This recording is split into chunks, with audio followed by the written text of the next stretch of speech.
Hey, this is Travis Hornsby, and you're watching the Best Practices Show.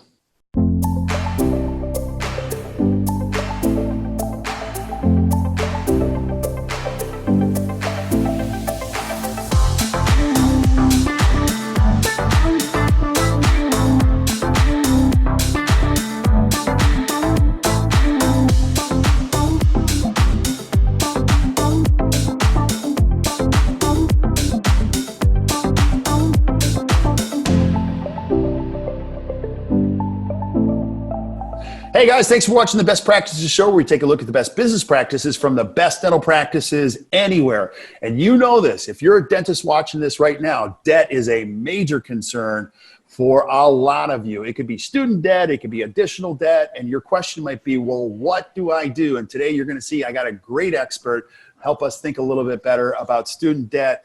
And I was asking Travis beforehand, and he said, let's call this one, should you pay almost nothing on your student loans? So we're going to ask him what that means here in a second. And Travis, that's a great title for a podcast. So you do not want to miss this. So do me a favor, grab a pen and hit the share button. You're going to love this. But before we get started, Travis, I always love to have you tell your story a little bit. I've been getting to know you a little bit here and who you are as dentists are listening to this. I want to give them a good understanding of why they're going to want to listen. So Travis, who are you? Well, I'm a recovering bond trader and Excel nerd. And so my girlfriend had a lot of student loan debt, and I was doing all this bond trading $10 billion of like municipal, tax exempt bonds, making really rich people even richer. And I was kind of like, well, this is not my calling, I think. And then I found out that there was all these forgiveness plans, all this complicated student loan mess that was out there. And it was kind of fun to build a spreadsheet to figure out what to do for our own situation, because there's all these different forgiveness plans and refinancing and that kind of thing. So anyways, my father-in-law gave me an ultimatum, and he's basically like, I took a sabbatical, traveled around the world, and he's like, you got to go make an income again, or else I'm not going to come to the wedding. Mm-hmm. So I'm like, oh shoot. And so I didn't want to go back to, doing what I was doing. So I thought, well, I just got to make this thing successful. And so we had gotten some media love from some of the stuff I'd shared online. And so we just went after it. And now we're at like 800 million of student loan debt that we've advised. So it's kind of been a fun ride. That's crazy. That's a lot of student loan debt. Now, before we get into this, because I've got so many questions I'm going to ask you about this. This is a big topic. We coach a lot of dentists, a lot of young ones coming out. I see huge amounts of debt, more than I've ever seen. And even myself, I'm thinking, oh my gosh, this is a lot of debt. But I want to talk about the why before we get into the how. And why is the student loan conversation so important for professionals like dentists now in the market? Well, it's just higher than it's ever been, and it's getting even higher, right? So you have unlimited borrowing. Since 2006, you can take out as much as you want for school, and the schools know that, so they jack the prices up. So now, for example, one of the schools that's popular one, NYU, we're projecting people are going to leave with $700,000 in dental school debt in 2023 when this class graduates. It's entering this fall. That is crazy. Like that's a number higher than I was even anticipating. And I want you to, we talked about this a little bit before we went live here. I want you to share with us, like, what can we expect? You hear all these numbers. I hear from UMKC about what their average debt load is. And you had mentioned there's a difference when you're listening to that statistic. You really got to understand the nature of the statistic between median and mean. Explain, like, what's the state of student debt outside of just what you mentioned, and what does that mean? Yeah, so like the average dental school debt's like $280,000, right? And so that sounds bad, but dentists, a lot of them make decent money, and so even though the associate might start out at $120K, you still might be able to make a decent income, and pay that back theoretically, right? So you're looking at the average debt statistic and thinking, okay, well, it's not as bad as people are making it out to me. But the problem with that is if you look at the median debt for dental school, it's about 50 grand higher than the average. So on a typical. So in other words, like the median debt is around 330, your average debt might be around 280. So what that means is that you've got what's called a biased statistic. So think about back to your like fourth grade math class, right? Mm-hmm. Like your median is your 50th percentile. Half the people owe more, half the people owe less. And then if your average is sensitive to large and small values. So if your average is smaller than the median, that means there's a whole bunch of small values that are put into that equation to make that average way lower than the median. And so what that's telling you is that you can't make a decision based off of average student loan debt if you got that number even from your school, because that's representing a whole bunch of people that got help from Dr. Mom or Dr. Dad, that might have covered a significant portion of their expenses, or their spouses might have done that. So that means that the real debt that you need to be looking at is what's on the cost of attendance on the school's website. So for somebody that's going to borrow the full amount, which is really most people that don't come from means, right? Go look at the cost of attendance for the school's website and then multiply that by 1.25. That's a number that we've looked at as representing all the interest, all the fees, all the hidden stuff going on. So if you take the 4-year cost of attendance and multiply it by 1.25, you're going to get a good idea of what you're going to graduate with in debt. Okay. So that number is very frequently $100,000 or $200,000 higher than whatever that average dental school debt stat they give you is. Okay, and then help us understand this, because I just have one kid in college, and I'm understanding this. Like, what you see on the website is never what you pay. Like, it's always way more than that. And I've saved into 520. Talk about the undergraduate debt. I mean, is this in consideration? Is this in addition to? Is it separate, or is this all grouped together? Well, that's just separate. I mean, the undergrad debt is, on average, like $35,000, something like that. And the problem with the undergrad debt is the kids are limited as to how much they can borrow, but the parents are not. So parents will often do Parent Plus loans. They'll do private loans. So it's not uncommon for a parent to have a whole bunch of debt too, on top of what the kid borrowed for undergrad, and then you're going to dental school with the big debt. But the good news is like most people for undergrad, they're a little careful. Like, not a ton of parents are willing to sacrifice their retirement for their kids to go to a nicer school. I mean, parents will chip in like, a new car, right? They'll chip in like 40, 50 grand, but they won't chip in usually, a 6-figure amount. So, the undergrad stuff is really not the problem. The problem for undergrad debt is like the people who like don't finish. I mean, that's like the student loan crisis, is the people who are not getting jobs because they're working as baristas because they dropped out. Yeah. The problem on the other end of the spectrum is the people who have the gigantic balances from graduate school, like dentists, that a lot of times could not afford to pay it back without the aid of different government forgiveness and income-based repayment programs. Holy moly. Now you're really stressing me out. Okay. So now I got to go back. There's so many things you said here. Is it true that the highest unemployment rate in the United States is college graduates? Like, is that true? I mean, you're a data guy. I mean, I hear that. I don't know if that's true. I just thought I'd ask, but you're talking about the barista who has got all this debt, but really never did anything with the education. And the other thing too, if you do that and go to dental school, so if my daughter wants to go to dental school, I mean, we're talking about a lot of dough, but they got to start paying all of this back. So let me pause there and can you speak to a little bit more about that? Yeah, I mean, like, that's not true. I mean, if you look at the stats, the highest unemployment rate is for people who dropped out of high school. And then the second worst unemployment rate is for people that finished high school. And then the third worst employment rate is for people that did the associates, and then the bachelor's. And then the professional and doctorate is at the very bottom of the list. So people that finish graduate school, the unemployment rate is always a fraction of what it is for other people. The problem, if you have a graduate degree, is not getting employed. It's whether or not the employment you find was worth what you borrowed for it. That is so true. That is spot on. Now, this is further complicated by the fact, you're going to have to help us with this. When it comes to the interest rates, like the interest rates used to be, what were they, 2.3%, 2.5% in the early 2000s. What are they now, and why? So back in like the early 2000s, there was this bank student loan program that was insured by the government. It's called the FFEL loan program, or the FFEL loan program. And basically the government created a system where, you could consolidate these loans and get them on like a 2 or a 3% kind of interest rate for a 30-year repayment plan. So naturally that's lower than inflation. So pretty much all the dentists around were just putting it on a 30-year plan at 2 or 3% and just letting it take the full time to pay it back, just because the cost of the debt was so cheap, right? And then also you couldn't necessarily borrow as much as you wanted, so it was a lot easier to not come out of school with massive balances because the cost was a lot less.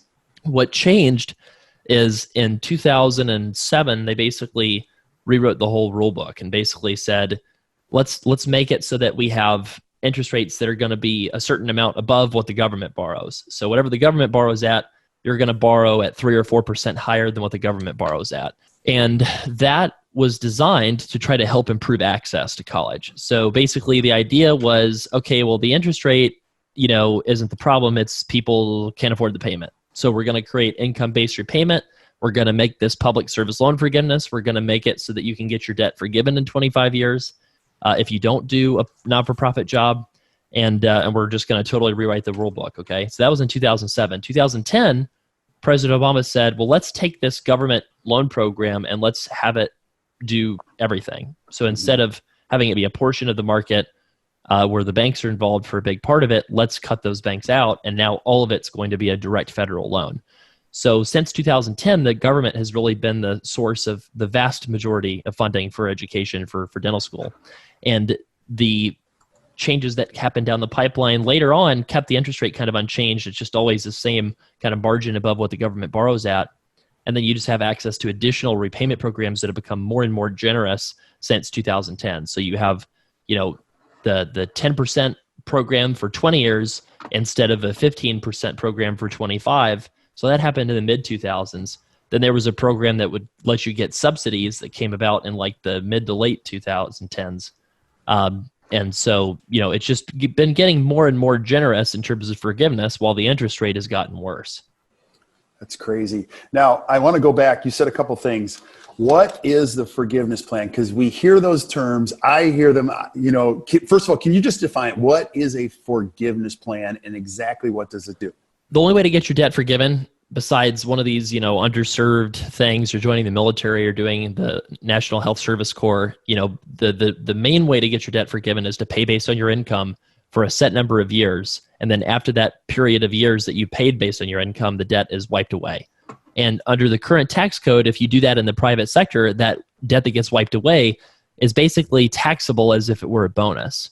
So there's a section of the IRS code that says discharged debt is basically taxable income, right? And so this has really never been tested, but you can look at that and say, well, okay, you're going to have to pay 40% on your forgiven debt in 20 years.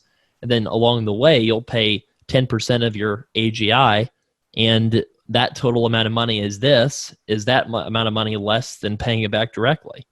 So that's forgiveness, is basically when you do that math and you find that the total out-of-pocket cost is less than if you paid it back directly, then you can make that amount of money out of your pocket even less and try to pay even less on your student loans to lower your overall cost. Yeah, and I'm going to ask you about that when it comes to the associate thing, but there's so many things that I get asked, and I don't know the answers, so I'm just going to ask you. Now, there's incentives for young dentists. So if you're a young dentist and you're going to dental school and you got all this debt, there are incentives for you to go to underserved areas. And some people all think, oh, this is a great idea. Can you just give us the truth on this? Like, you don't have to sugarcoat anything. Is this a good thing for dentists to do? Not a good thing? I mean, what are your thoughts on that? Well, when you go to these underserved areas and you're working for a public health kind of environment, you're working your tail off. I mean, you're going to get a lot of experience, so that's a good thing if you're looking for, doing a whole bunch of clinical volume. So that's a good part. But the problem with that is you're not building equity in a practice. You're not an owner. You're just an employee. And furthermore, you're going to get exhausted doing fill and drill dentistry for the most part. I would say that the vast majority, probably 95% of our folks that do public health dentistry quit after a few years because it's just so exhausting physically. And so, what we'll see is people will go do this for $50,000 or $100,000, but they might owe $500,000, and that doesn't really make that big of a dent. And then furthermore, that $50 to $100K that they got forgiven, if they had done that income-based forgiveness thing, then all they're getting is that $50 to $100K that would have been forgiven. They're basically just saving the taxes on that in 20 years by doing this NHSC program. So you're saving like 40% of 100K, which is 40K, and you're saving that in 20 years, right? So the value of that adjusted for inflation, might only be like 10, 20 grand, something like that, which is really nothing to uproot your life over. So, we had a case where there was this couple, both of them were dentists. One of them wanted to do this forgiveness thing because they were so stressed about the debt. And they lived apart. They lived like 3 hours apart, I think. I think it was either that or they lived in the same place, and both of them had like an hour and a half commute in the opposite direction. And they were miserable about it. And they were like, well, I got to do it because, my debt's so bad. And then I explained to them that they actually didn't need to do it at all. And in fact, it was only saving them kind of that 10, 20K number for all that sacrifice. And their minds were just blown. So I think that the underserved thing, I mean, if you want to serve an underserved population, that's great. But there's plenty of profitable ways to do it. You can go to rural Iowa and open a clinic with a startup, probably with a couple $100,000 of capital, and probably produce $500,000 to $1 million in revenue within maybe a year or two. And you're serving an underserved population, but you're getting paid for it. So, I mean, that would be kind of my suggestion versus, letting these loan forgiveness programs try to entice you. Yeah. And Travis, I think that's a great thing you just said, and very important. Like, they're doing a great service. I don't ever want anybody to hear that. Serving an underserved area, we need that. We definitely need that. One of the decisions you have to make as a young dentist is this a good life move for me? I know if I would have dated my wife long distance, she would have never married me. There's no way. And so I wanted to have kids, and so did she. So you got to put that in play. There's two other things I want to ask you about too, because I get these questions from dentists. There's so much marketing from the DSOs. And DSOs serve a population too that's different than private practice, but the incentives financially are very enticing for somebody to go work for a DSO and work a long time, like we'll help you pay.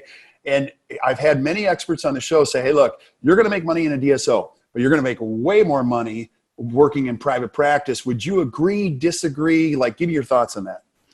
I would say that I totally agree with that. The only exception would be if somebody's got a confidence problem. So a lot of these folks, like, that are part of like DSOs that will do sort of partnerships. Well, they'll get a percentage of the revenue for managing the business aspects of the practice. I mean, I think that maybe like there's a chance that those folks would be associates long-term because they just don't have the confidence to take it to that next level.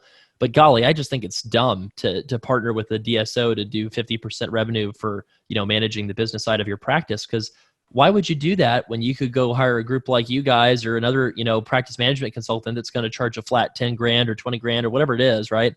And instead of that, you give somebody freaking 50% of all your revenue, $400K a year, just to hire and fire people, and just to have a software system for billing and doing a allowance for doubtful accounts when you could hire a freaking CPA. Like, are people stupid? I mean, I'm not trying to be mean, but like, that's kind of my impression. It's like, and a lot of times folks will kind of have this swagger, like, ooh, I partnered with, fill in the blank DSO. I'm going to own 4 practices. No, you're not. You're basically just a revenue share employee for this group. And yeah, you'll make more money than as an associate. So, I mean, if that's what you want to do, great. But you're not going to make nearly as much money, because if you look at dental practice loans, 0.3% default rate. That's what the bankers tell me. So 3 in 1,000, and I heard one podcast that was a little bit, joking, but they said that of the 3 that fail out of 1,000 dentists, 2 of them failed because they couldn't put down their bottles and their pill boxes. So 1 in 1,000 failed for business reasons. So restaurants, 50% of them fail, and so it's kind of like, if you don't suck, you're going to do really, really well as a dentist. And the only exceptions, like the only places we've seen dentists having a bad time have been in the most saturated areas of the country. So we've seen dentists in northern New Jersey and San Francisco. We've seen some dentists there doing very poorly because the cost of their real estate is like ridiculous. The cost of their labor for the people at the front desk is insane because they're competing against, Google paying janitors $100 an hour, and so those folks, like they can struggle. Like, so if you're in a high cost of living area, like maybe be careful, like eyes wide open, it's going to not be as easy. Right. But like, just one last example, I had a client in Beverly Hills that was like, 3 bad Yelp reviews would end my practice. And then meanwhile, I had a guy in like rural Texas, and I asked him if his clients, could hurt him on Yelp. And he said, Yelp. Is that what happens when you step on a dog's tail? In other words, totally irrelevant. And he was producing like $1 million, $1.5 million in revenue because that's where people needed his services. So I just think that I'm very pro own your own practice. And I think the data backs it up. And I think that if you want to do the DSO route because it makes you less stressed, I guess that's worth something. I would just want to challenge anybody that thinks that that's a better path. Travis, I like you. Like, I like the way you talk. I like the way you think. Obviously, we share, similar core values in this whole respect, or at least vantage points from this. And I totally agree. And you said it earlier. I tell dentists this all the time. So for your young dentists watching this, the most expensive money you'll ever pay anybody is called equity. And the best money you'll ever make is called equity. That's the future in any business, because you are going to work your tail off no matter what you do. And you're going to want to own as much of that. That will pay huge dividends long term. It'll also cause you less stress because you now have fewer decision makers, I think. But that's my own opinion. I don't mind when people get in partnerships, do all that kind of stuff. They just got to be doing it for the right reasons, not for coverage or stupid things like that. I mean, there's a lot of considerations if you're a young dentist watching this that you've got to take in, because I feel like a lot of these dentists that we're coaching or talking to, they're numb to the debt thing. Like one kid came to me, he's got like 1.4 worth of debt. He's like, don't worry, I know I'm going to pay this all off. I'm like, dude, do you know how this works?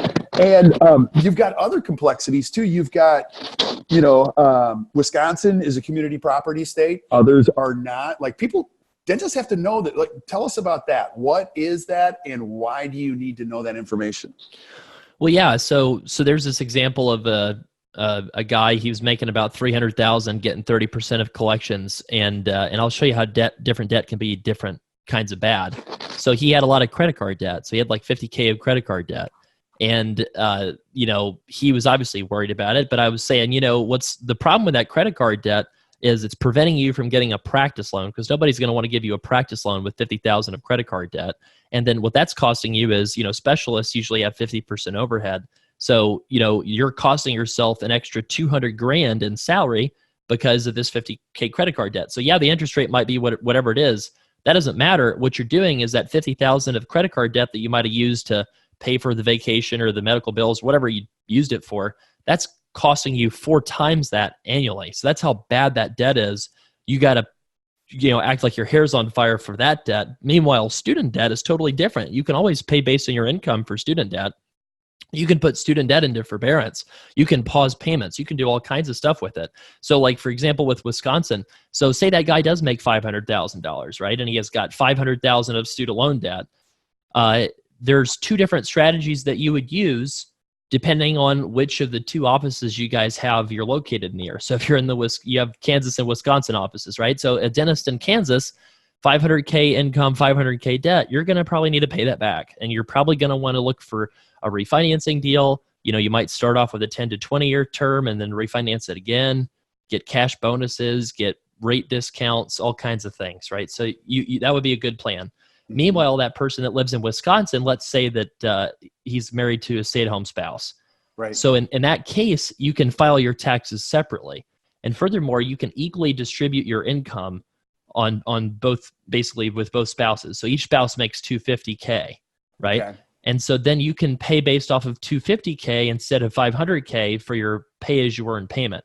So in other words, you could pay around $1,500 to $2,000 a month on your loans in Wisconsin. Meanwhile, in Kansas, you'd have to be paying $5,000 a month on your loans. Wow. Right? So that's a real nuance, that is available because of the state-specific tax law. So the thing that practice owner could do in Wisconsin is, if they're making $500,000, they could set up a cash-funded pension plan, right? Right. So they could write off maybe $100,000 off their income. And let's say that would save you a percentage on your student loan too, because your student loan payment is based off of your adjusted gross income. Okay. And say that $500,000 practice owner too owned a building. You could write off a percent of the depreciation of the building every year. You could also do practice business interest and depreciation on dental equipment. So there would be a way to get that person in Wisconsin from $500K of income maybe down to $300, and then split that in half. Now you're paying on $150K. And so then your payment on your student loans is probably $1,000 a month. So you could be paying $5,000 a month in one case, or you could be paying $1,000 a month. And even if you tack on like that projected, future taxes that you might owe, you might only be talking about an extra $500 a month into a index fund or something like that to cover that future tax hit. So $1,500 versus $5,000 a month. That's like a brand new, I don't know, I'm off of the luxury car market, but that's like a 3 or 5 series or something, right? I don't even know what that means. Like, I'm off of it too. I'm thinking I would buy a nice little road bike or something like that, but or a Peloton. You could certainly. You could buy a Peloton every month with that difference. You totally could. Now, this is really important because that's a big deal. And I'm guessing, Travis, this is where you're going. Like, you just shared a little bit of insight, but one of the things, the title of this podcast is, should you pay almost nothing on your student loans? We didn't mean pay zero. I mean, this is where it's at. And then you said you said, I'm going to quote you before we got started. These dentists need to know how you could make twice as much as your associate, but you would pay less than them in student debt. And this is what you're talking about, right? Exactly. So let's just give an example. So if you got an associate, they're W-2 and they have all their income reported. There's no way to write all of it off. They make what they make, right? Right. And let's say you make twice as much as them on paper. Well, the thing is your student loan payment is based off of your adjusted gross income. That's what it's based off of, not your your actual earnings, right? Not what you would want to give to a seller, to a buyer if you were trying to sell your dental practice. You would give them the taxable earnings if to the IRS and the actual, earnings to the buyer of a practice. So there's ways to write off a lot of things as a practice owner, right? Depending on how aggressive your CPA is and depending on what you want to do, but you could write off, like I said, the building, the practice interest. You could write off all these equipment stuff, different kinds of maybe CE courses. You can write off just the cash pension plan, which you could have as a monster contribution later on. So you could make your taxable income less than the associate as a practice owner, whereas that's not possible as the associate because you're getting wage income. You can't hide wage income. It is what it is. So, there's very limited ways you can hide it. Let's put it that way. Maybe a little bit of a 401k contribution, but that's pretty much it. So in other words, if that practice owner is able to get their taxable income below their associate, since the payment of their student loans under something like a pay or a repay plan is based off of that 10% of AGI, you're basically getting a lower number than the associate for taxable income, which would mean that you would be paying less on your student loans, even though you're making twice as much. That is brilliant. And again, my brain hurts thinking about all this because that is so powerful, especially being a young dentist. Now, I got to ask you this, because I've been doing this for more than 25 years. You hear speaker after speaker after speaker talk about paying down debt and saving money. Do you know what I mean? And most all of them agree the debt, you're going to want to pay that down, but don't get crazy focused on paying the debt down because you're better off. Now, tell me if you agree with this. You're better off borrowing money and putting it over here and saving and making interest on than putting all of your resources into getting rid of your debt. I'm not, brilliant like you in this respect, but give us your opinion on that. Well, people's attitude and their behavior is what matters the most, basically. So the thing is like a lot of popular personal finance people that I won't name basically say, you got to get rid of all your debt right now. You're going to sell everything. You should never borrow for anything. And if you do, you're stupid. And, so the thing that he's doing is he's tricking you into having a high savings rate. So emotionally, when you're not spending the money on stuff you want to buy, you're spending it on your net worth, which is the same thing as growing your net worth, right? And so that's kind of a sort of an emotion-based approach to money. And a lot of us are emotion-based creatures, which is why that stuff's so popular. But if you look at the reality of it, it's way smarter to go out and borrow, money to make 50% of the revenue in a practice instead of 30%.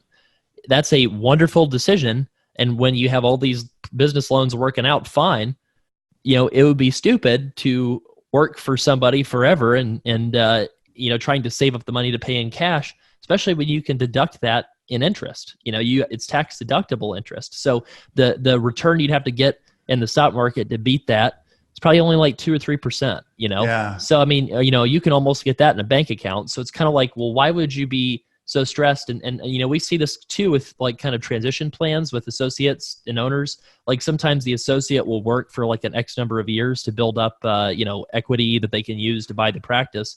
And it's kind of like, why? Like, why would you do that? Just the bank will give you the loan, and the bank is not trying to act in the interest of the seller. They're trying to just give you whatever you think you need. And so you want the CPA behind you or the consultant behind you to make sure that you're not overpaying or paying something dumb. But I think that I'm always a fan of borrowing for things that can grow your income, and for things that can't grow your income, I'm a fan of treating them like consumption items. And the thing that I tell docs is you really only have to be careful with your cars and your house. Everything else, I guess the third thing would be try to stay married. Yeah. But, Yeah, I tell people that's the fastest way to go broke. And then if you get divorced twice, you're really broke. Yes. And if you get divorced a third time, you don't have anything. And I get dentists, well, where should I invest my money? I'm a big fan of what you just said today, like equity, number one, even if it's a scratch start, like it might be a little bit harder road, but you'll be okay. Number two, invest in your health. Like, stay healthy, because your ability to make an income is greatly dependent on how healthy you stay. And number three, invest in your marriage. Take your spouse away once a quarter and say, this is important to me, like whatever. So dude, you're singing my song. I love this. Yeah. Or now I'm going to be singing your song. I love this. Love this. What other thoughts? Like, I know you have a lot of thoughts, and I'm definitely going to have you back, and we're going to go into the micro aspects of this. So what other thoughts? If I'm a 32-year-old dentist and I'm watching this and my brain hurts too, what would you say to a 32-year-old dentist who's out a little bit, but still has the debt, like and still has 3 decades in front of them? You just got to figure out what you want. I mean, do you want to work fewer hours? Do you want to try to, make a bunch of different practice locations? Do you want to have an empire? Do you why? What is your why? Like, why do you do what you do? You want to have a family? You want to own a house? You want to take more vacations? Like, you got to figure that kind of big kind of self-actualization stuff out. And then you can absolutely make whatever student loan problem you're dealing with match that. So if you want to work less, remember I said your student loan payment can be based off of your adjusted gross income. You can get that number down super low. You can basically make your loan like a tax instead of a debt. And, people like to complain about taxes, but it's not something that sends people into anxiety attacks usually. Right. Unless you don't have any money, you haven't saved to pay them. I guess that's a different thing. Yeah. But when your student loan is like a tax, well, then it's like, can I live on $100,000 a year? If I can, then my student loan's 15% of that, give or take, with the tax bomb included. And so now I can work 3 days a week. Like, that's one thing. That 32-year-old, there's a lot of practices out there that are like $300,000 to $400,000 practices that probably would get net income of like $150K, and they're 2 or 3 day a week practices, but nobody wants to buy them because everybody thinks that they need to make, $300,000 because of their loans, and the DSOs don't want to buy them because it's just not worth their time. But those are amazing lifestyle practices for some people out there. And maybe the 32-year-old wants to make a lot of money to try to have financial independence at the earliest age possible, where work is optional. So we'll show them how to do that. So, I mean, I think that the 32-year-old, I think, just has to realize that, just figure out what your biggest dream is, and then try to make your money match that by having a higher savings rate and having paid off cars and a house 2 times your joint household income. Yeah. I'm sure you see this. People go, well, I have $300,000 of the debt. Well, then when you make them do the homework, it's not 300,000. Oh, it's 327. I knew it was in the ballpark. And then I go, well, how much money do you have saved? And they go, I think I have like 200,000 saved. Well, you find out it's way less than that. A great place to start, all improvement starts with telling the truth. All improvement. Doesn't matter where you're at. I don't care if it's health. I don't care if it's dentistry. Start with telling the truth. And you actually have kind of a way for them to tell the truth and start to analyze this. So walk us through that, Travis. First of all, what is this tool that you're going to give us? And then what is it that you do?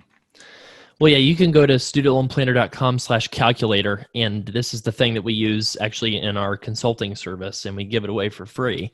And we give it away for free because we figure a lot of the folks are going to look at it and see that they're really straightforward refinancing candidates, and then they just use our refinancing links and get cash bonuses and get lower rates that way.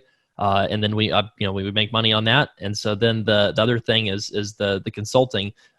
People look at that calculator, which you can download and take a look at it and punch your numbers into and see what it's saying. And then if it's saying something that looks really confusing to you, then that's when people kind of hire us to explain it, right? So a little tip for people: if you go to nslds.ed.gov, that if you log into that, you might have to reset your password. That's going to tell you all of your federal debt. So it's going to show you your principal. It's going to show you your interest. So just add those 2 numbers together, add those 2 columns together. That's what you have in total. The only exception to that is if you have a loan at ECSI, that's a loan from the Department of Health, which can also be added into your debt that can be forgiven if you know what you're doing. So just go to those places. That's going to be the majority of where you're going to find all the stuff that you owe, so you can get that truth telling. And then you can punch whatever number you find into that calculator and figure it out if you think you can do it yourself or if you need some help. So if you're listening to this and you're driving, which a lot of people do, they're like, I was driving and I didn't hear that. So if you're driving, don't worry about it. You can find those in the show notes once you're stopped. And then also, let's say I am one of the people that's overwhelmed once I enter this calculator. What do you do and how can you help me get out of this? Yeah, studentloanplanner.com/help. So for $400 to $600, depending on how much you owe, we'll figure it out for you. Like I said, we've done 3,000 plans. Our model is doing a ton of volume, and that's kind of what we're passionate about. So we probably 90% of the time we're going to find a dentist at least 50,000 in projected savings because this stuff is pretty complicated. And the people that only owe $100,000 usually self-select out of that and just refinance their debt and don't talk to us, which is totally fine. So, I would say that if you do owe any kind of six-figure amount and you're, at all uncertain about some of the stuff, like if you didn't understand that Wisconsin versus Kansas example, you probably need to do it. Mm-hmm. If you owe over $200,000 and you didn't understand that example, that just shows you how complex it is, and there's something that you could miss. Right. So, and for the folks out there that just need to refinance, we have the best bonuses basically for refinancing on the internet because we take a lower commission than everybody else does. So we're able to kind of rebate some of that back to the person who refinances. Yeah, that is awesome. So I'm going to encourage you, if you're watching this, just check it out and at least enter the information on the loan calculator. And Travis, we are going to have you back. Now, again, for the benefit of people that might be listening to this, how can I contact you and just reach out to you, maybe ask you questions? Yeah, so folks can reach out, help@studentloanplanner.com. I'm also on LinkedIn, so you can hit me up there, Travis Hornsby on LinkedIn. But I think help@studentloanplanner.com, I'll definitely see it and I'll respond. One of our other team members might respond too. So part of the problem about doing a high volume business is you can't do all of it yourself. So we have a team of CPA, CFP, CFA people. There's 5 of them besides me on staff that also do our consultations. And I'm excited that we're able to attract that kind of a team because it's not just me kind of thinking through all these problems. Like we have, somebody that has that financial planning background. We have the tax person. Like we kind of look at everything to make sure that we have the best advice. And that's the only bad thing about paying for advice is if it's not the best, right? Like you want any advice you pay for to be the best. And so that's what we try to make sure we're doing. Yeah. Awesome, buddy.